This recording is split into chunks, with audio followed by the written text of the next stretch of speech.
"Get out of here," someone once told me. And she wasn't being rude or asking me to leave the room. In fact, quite the opposite. She was in fact telling me that she didn't believe the story I was telling her. "Get out of here" is a classic example of a colloquialism, a word, an idiom, or a phrase that you wouldn't use in formal speech or writing.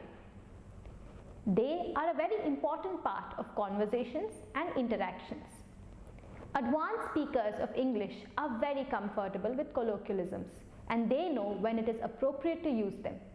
Example, you wouldn't tell your teacher or boss to get out of here, but you might say that to your close friend when he tells you an out of this world story.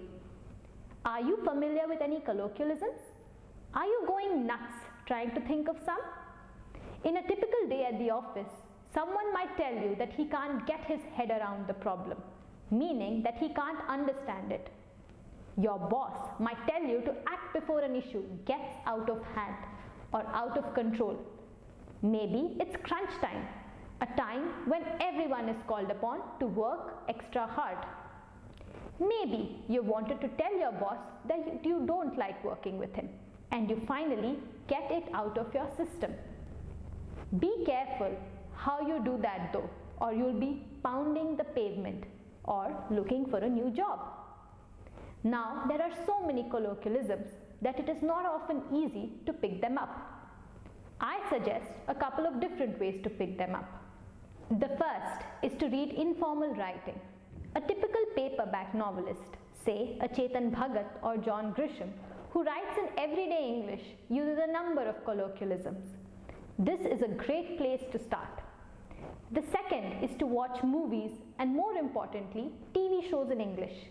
They are a great resource for contemporary colloquialisms in particular. You've probably heard someone say, "Game over, man." Do you know what movie it comes from? Or the phrase, "Houston, we have a problem." Or, "There's no place like home." Movies, TV, songs, and popular culture are a big part of this.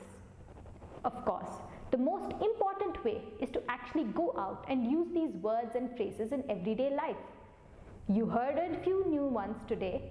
Let's see if we can put them into practice. Good luck and happy learning!